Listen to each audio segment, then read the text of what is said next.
Hello everyone, I'm Megan, your storyteller for today. In today's episode, we are going to talk about Chapter 10 from The Little Prince. He found himself in the neighborhood of the asteroid 325, 326, 327, 328, 329, and 330. He began, therefore, by visiting them, in order to add to his knowledge. The first of them was inhabited by a king, clad in royal purple and ermine. He was seated upon a throne which was at the same time both simple and majestic. "Ah, here is a subject," exclaimed the king, when he saw the little prince coming. And the little prince asked himself, how could he recognize me when he had never seen me before? He did not know how the world is simplified for a king. To them, all men are subjects. "Approach, so that I may see you better," said the king, who felt consumingly proud of being at last a king over somebody. The little prince looked everywhere to find a place to sit down, but the entire planet was crammed and obstructed by the king's magnificent ermine robe. So he remained standing upright, and, since he was tired, he yawned. "It is contrary to etiquette to yawn in the presence of a king," the monarch said to him. "I forbid you to do so." "I can't help it. I can't stop myself," replied the little prince, thoroughly embarrassed. "I have come on a long journey, and I have had no sleep." "Ah, then," the king said, "I order you to yawn. It is years since I have seen anyone yawning. Yarns, to me, are objects of curiosity. Come now, yawn again. It is an order." "That frightens me. I cannot any more," murmured the little prince, now completely abashed. Replied the king. "Then I order you sometimes to yawn and sometimes to..." He sputtered a little and seemed vexed. For what the king fundamentally insisted upon was that his authority should be respected. He tolerated no disobedience. He was an absolute monarch. But because he was a very good man, he made his orders reasonable. "If I ordered a general," he would say, by the way of example, "if I ordered a general to change himself into a seabird, and if the general did not obey me, that would not be the fault of the general. It would be my fault." "May I sit down?" came now a timid inquiry from the little prince. "I order you to do so," the king answered him, and majestically gathered in a fold of his ermine mantle. But the little prince was wondering. The planet was so tiny. Over what could this king really rule? "Sire," he said to him, "I beg that you will excuse my asking you a question." "I order you to ask me a question," the king hastened to assure him.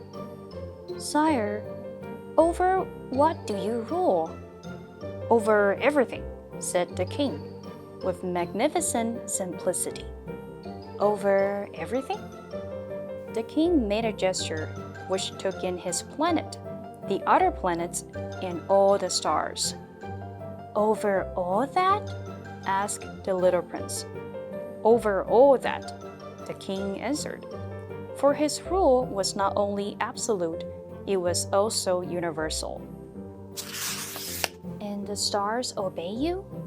"Certainly they do," the king said. "They obey instantly. I do not permit insubordination." Such power was a thing for the little prince to marvel at.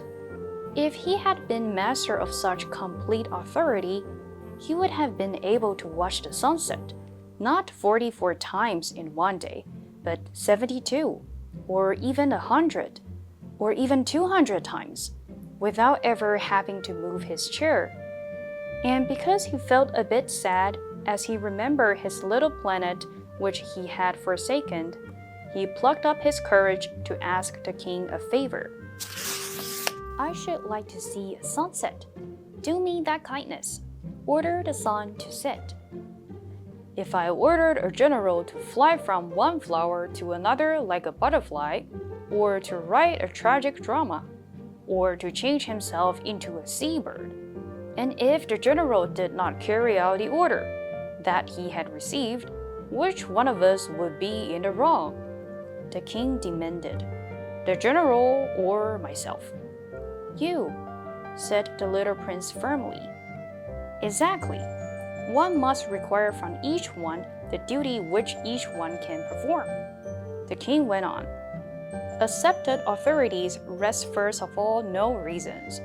If you order your people to go and throw themselves into the sea, they will rise up in revolution. I have the right to require obedience because my orders are reasonable. Then my sunset? The little prince reminded him, for he never forgot a question when he had asked it. You shall have your sunset. I shall command it. But according to my science of government, I shall wait until conditions are favorable. When will that be? Inquired the little prince. Replied the king. And before saying anything else, he consulted a bulky almanac. That will be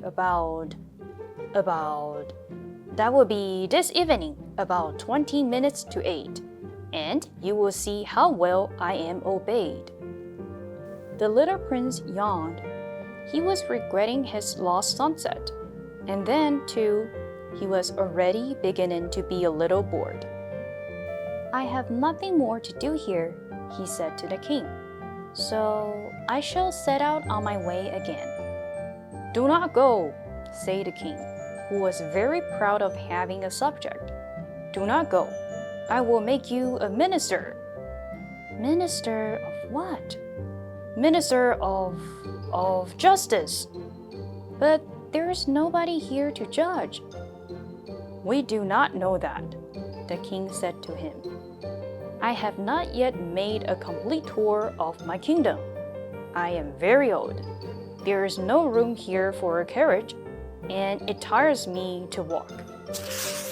Oh, but I have looked already, said the little prince, turning around to give one more glance to the other side of the planet. On that side, as on this, there was nobody at all. Then you should judge yourself, the king answered. That is the most difficult thing of all. It is much more difficult to judge oneself than to judge others.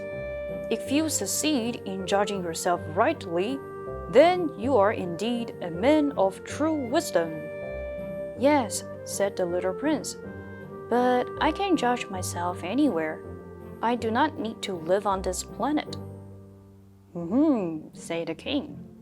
I have good reason to believe that somewhere on my planet there is an old rat. I hear him at night. You can judge this old rat. From time to time, you will condemn him to death. Thus, his life will depend on your justice. But you will pardon him on each occasion, for he must be treated faithfully. He is the only one we have. I, replied the little prince, do not like to condemn anyone to death, and now I think I will go on my way. No, said the king. But the little prince, having now completed his presentations for departure, had no wish to grieve this old monarch. If your majesty wishes to be promptly obeyed, he said, he should be able to give me a reasonable order. He should be able, for example, to order me to be gone by the end of 1 minute. It seems to me that conditions are favorable. As the king made no answer, the little prince hesitated a moment. Then, with a sigh, he took his leave. I make you my ambassador, the king called out hastily. He had a magnificent air of authority. The grown-ups are very strange. the little prince said to himself as he continued on his journey. Entire, adjective, whole or complete, with nothing missing. Kevin ate the entire cake by himself. Crammed, adjective, very full of people or things. The library is crammed with people. Reasonable, adjective, based on or using good judgment and therefore fair and practical. The price of the trip is pretty reasonable. I think you should go. Timid, adjective, shy and nervous, without much confidence, easily frightened. My dog is a little timid, especially around other dogs.